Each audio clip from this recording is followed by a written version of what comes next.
25 दिसंबर 2024 का current affairs देखते हैं।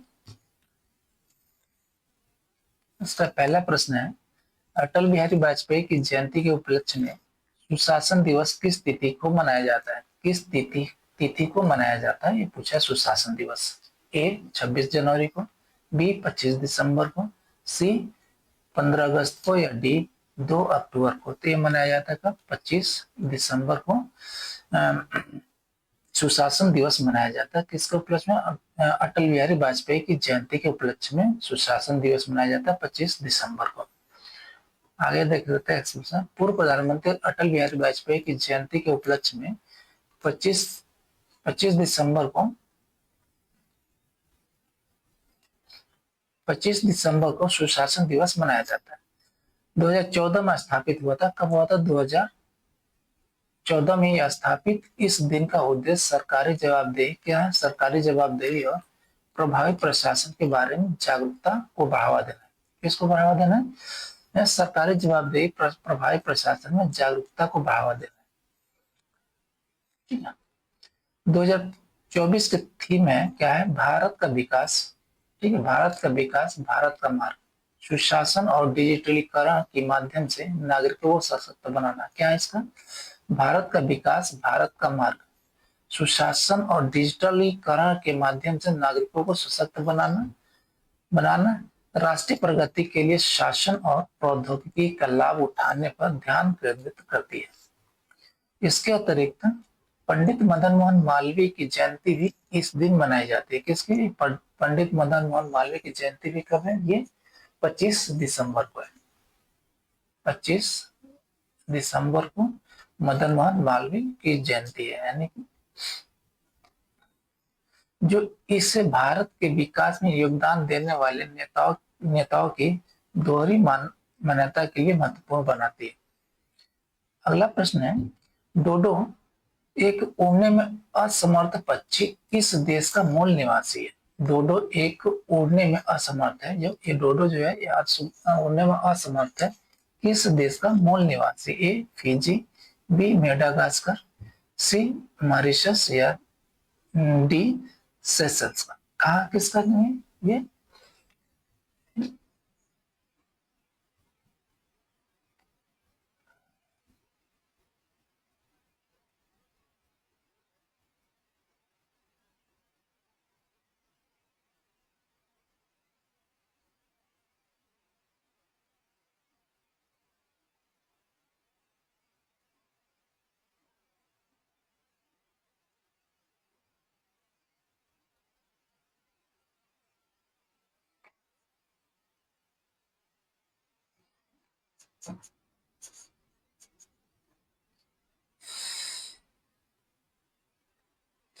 ये कहाँ का मूल निवासी है? ये क्या है? मॉरिशस का मूल निवासी है। ठीक है,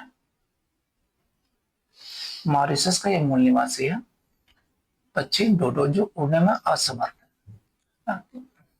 मॉरिशस का मूल निवासी डोडो एक उड़ने में असमर्थ पक्षी है जो 1681 में अत्यधिक शिकार और आवासीय विनाश के कारण विलुप्त हो गया था। किसके कारण? ये 1681 में क्या हुआ था? अत्यधिक शिकार और आवास विनाश के कारण विलुप्त हो गया था। यह मानव प्रेरित विलुप्त और पर्यावरणीय लापरवाही की एक मार्मिक याद दिलाता है। ठीक है, आज पक्षी की छवि को कश्मीरी पपियर माचे कला के माध्यम से पुनर्जीवित किया जा रहा है। किसके माध्यम से? पक्षी की छवि को कश्मीरी पपियार माचे कला के माध्यम से क्या पुनर्जीवित किया जा रहा है, जो वनों की कटाई और पारिस्थितिक जागरूकता का प्रतीक है। किसका? वनों की कटाई और पारिस्थितिक जागरूकता का क्या है? प्रतीक है। इन तैयार किए गए डोडो मॉडल के वैश्विक लोकप्रियता हासिल की है। ठीक है, खासकर मॉरिशस में, जहां पक्षी एक राष्ट्रीय प्रतीक है। ठीक है,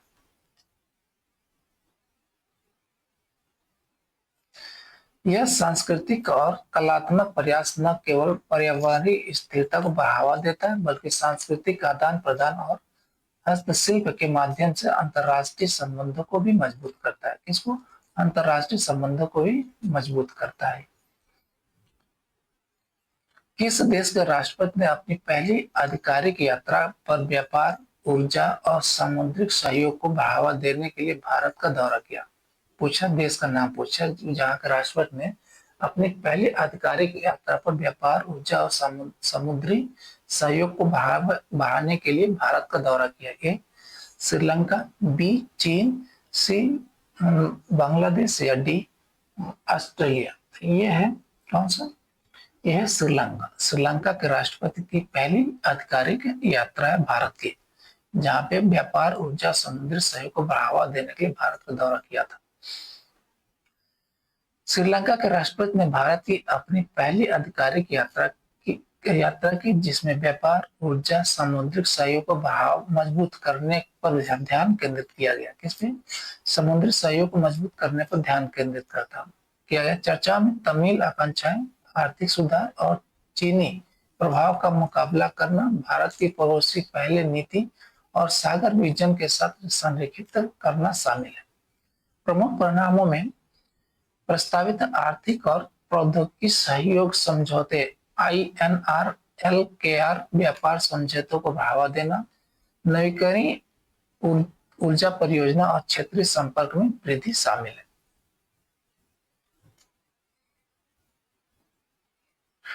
भारत ने संकट के दौरान श्रीलंका की अर्थव्यवस्था को स्थिर रखने के लिए $4 बिलियन से वित्तीय सहायता भी दी।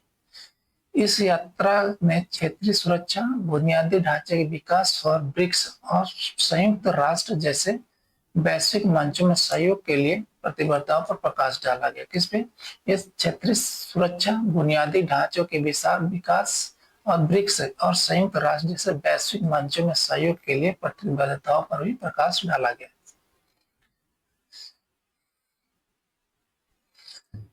शिक्षा का अधिकार यानी कि RTE अधिनियम किस वर्ष लागू किया गया था? किस वर्ष लागू किया गया था, इसको पूछ रहा है। ठीक है, ए 2010 में, बी 2012 में, सी 2009 में और डी 2015 में थी। इसको लागू किया गया था 2009 में। राइट टू एजुकेशन 2009 में लागू किया गया था। ये क्या है? Right to education.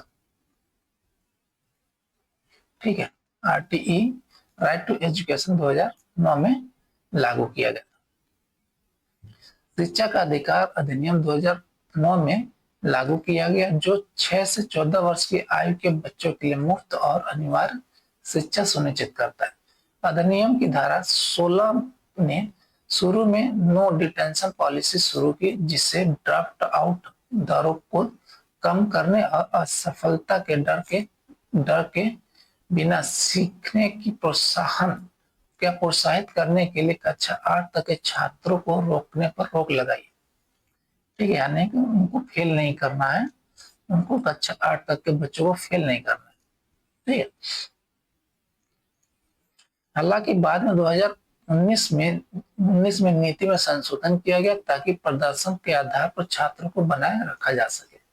2024 में संशोधित नियमों का कार्यान्वयन राष्ट्रीय शिक्षा नीति यानी कि NEP 2020 के साथ संरेखित है, जो संशोधित के पदोन्नति मानदंड, सुधारात्मक निर्देश और सीखने के अंतराल को प्रभावी ढंग से संबोधित करने के लिए समग्र विकास पर ध्यान केंद्रित करता है। किसमें? समग्र विकास पर ध्यान केंद्रित करता है। ठीक,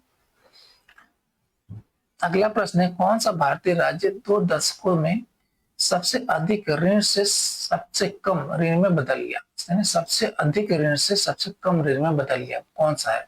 क्या 2 दशकों में? 2 दशकों यानी 20 साल के अंदर। ठीक है, सबसे ज्यादा ऋण था, लेकिन अभी क्या है, उसका सबसे कम ऋण आ गया है उसमें। ए केरल, बी पंजाब, सी राजस्थान या डी ओडिशा? तो ये कौन सा राज्य है? ये राज्य ओडिशा है। ठीक है, 2 दशक पहले सबसे ज्यादा ऋण किसके पास में था? ओडिशा के पास। लेकिन अभी क्या सबसे कम ऋण लोन किसके पास में? ये ओडिशा के पास में।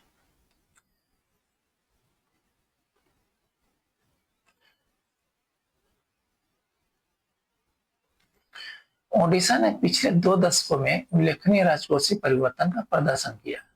2002-3 में 57.3% के ऋण से CSDP जीएसडीपी अनुपात से, जो उस समय भारतीय राज्यों में सबसे अधिक था। इसने इस अनुपात को 2023-24 में घटाकर कितना परसेंट कर 16% कर दिया है, जो देश में सबसे कम है।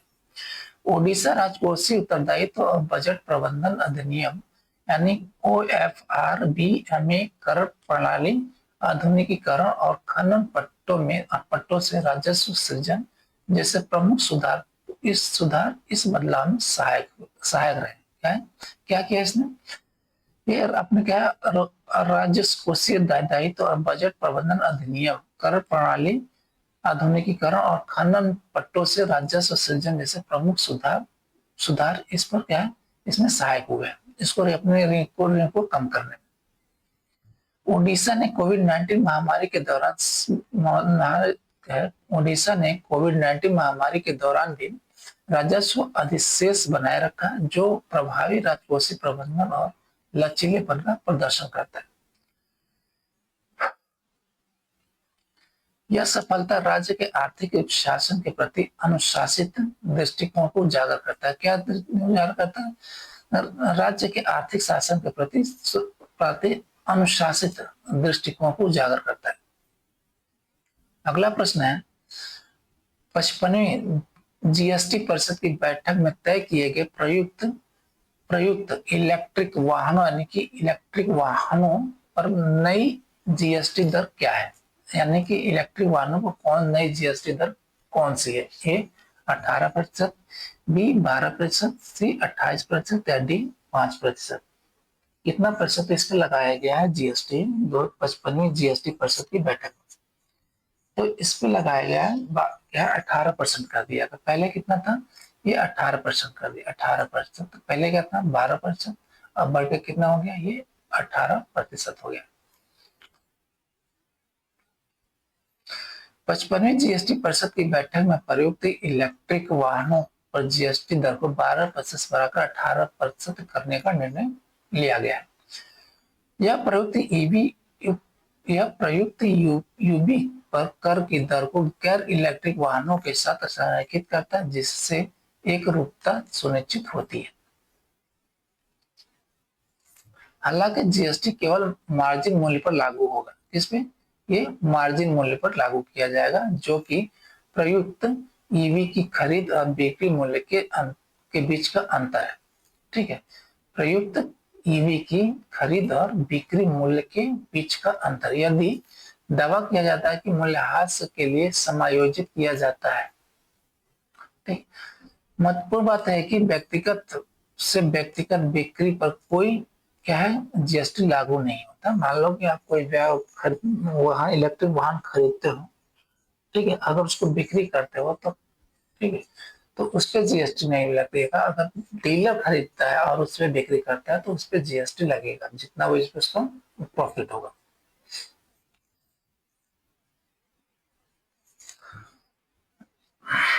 भारतीय वन सर्वेक्षण यानी कि FSI का आधिकारिक तौर पर गठन कब हुआ था? ए 15 जुलाई 1965 में, बी 1 जून 1981 में, सी 26 जनवरी 1980 में या डी 31 दिसंबर 1982 में। कब इसका गठन हुआ था? किसका? FSI का यानी भारतीय वन सर्वेक्षण का आधिकारिक तौर पर कब गठन हुआ था? तो इसका आधिकारिक तौर पर गठन हुआ था 1981 में, यानी कि 1 जून 1981 को इसका गठन हुआ था।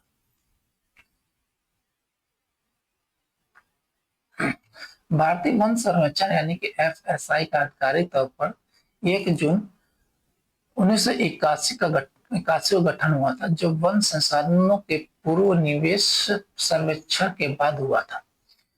यह संगठन पर्यावरण, वन और जलवायु परिवर्तन मंत्रालय के अधीन काम करता है, जिसका मुख्यालय क्या है? देहरादून में। इसका मुख्यालय कहाँ पे? देहरादून में।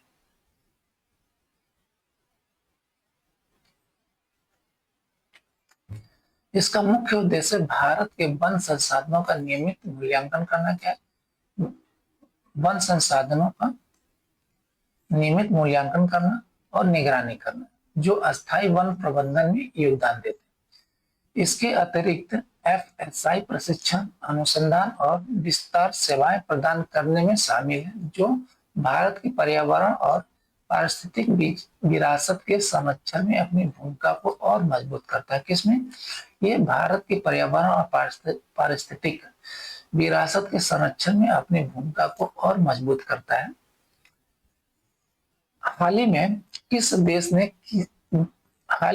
देश ने बिना किसी नए मामले के 42 दिनों के बाद आधिकारिक तौर पर अपना पहला मारबर्ग वायरस रोग MBD प्रकोप समाप्त घोषित किया है? कौन सा रोग है? मारबर्ग वायरस रोग, ठीक है, प्रकोप समाप्त कर घोषित किया है। किस देश ने? 42 दिनों के बाद आधिकारिक तौर पर। ए युगांडा, बी रवांडा, सी तंजानिया या डी केन्या? कौन है ये? तो ए है रवांडा। रवांडा है जो 42 दिनों के बाद आधिकारिक तौर पर अपना पहला मारबर्ग वायरस रोग प्रकोप समाप्त घोषित किया।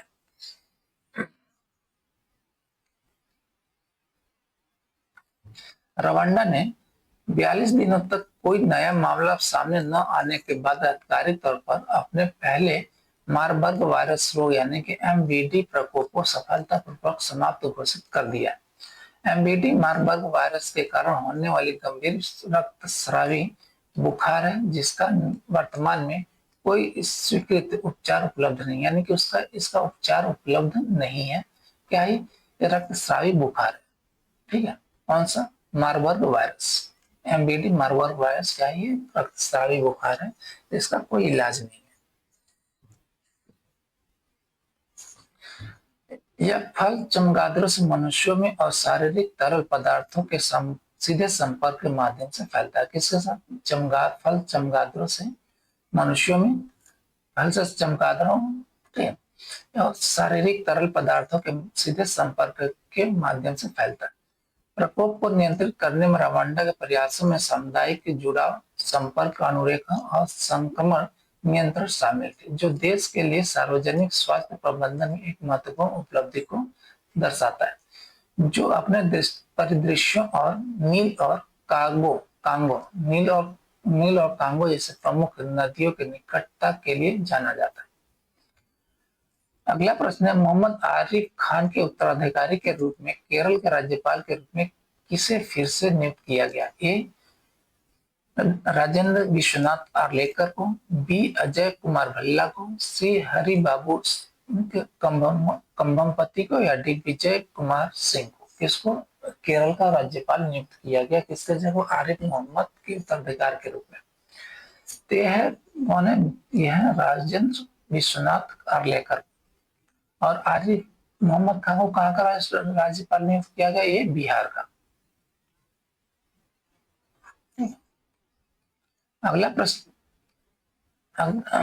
आगे देख लेते हैं। राजेंद्र विश्वनाथ आर्लेकर को आरिफ मोहम्मद खान के उत्तराधिकारी के रूप में केरल के राज्यपाल के रूप में फिर से नियुक्त किया गया, जिन्हें बिहार स्थानांतरित कर दिया गया था।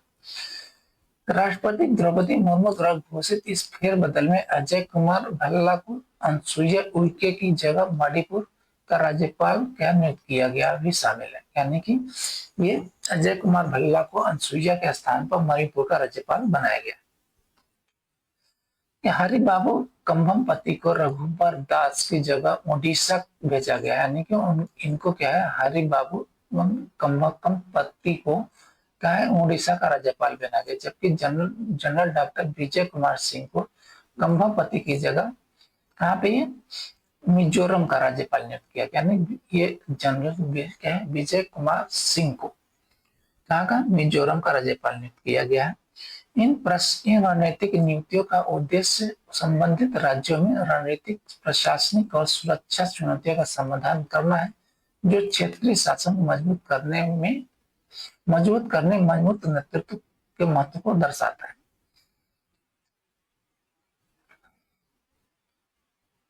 अगला प्रश्न है, कौन सा देश अपने क्वांटम संचार प्रयोगों को आगे बढ़ा रहा है और क्वांटम को पूरा लॉन्च करने की योजना बना रहा है? ए संयुक्त राज्य अमेरिका क्या है, देश का नाम पूछ रहा है, ठीक है, देश का नाम पूछ रहा है जो अपने क्वांटम संचार प्रयोग को आगे बढ़ा रहा है और क्वांटम उपग्रह लॉन्च करने की योजना बना रहा है। ए संयुक्त राज्य अमेरिका, बी चीन, सी रूस या डी भारत। ये कौन सा देश है जो ये कारनामा करने वाला है, कर रहा है, ये है,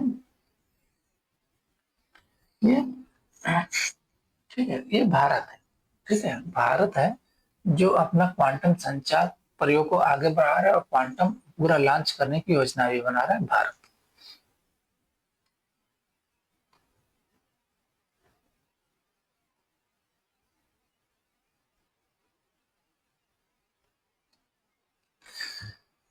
भारत अपने प्लास्टिक क्वांटम मिशन यानी कि एनक्यूएम के माध्यम से क्वांटम संचार के क्षेत्र में महत्वपूर्ण प्रगति कर रहा है।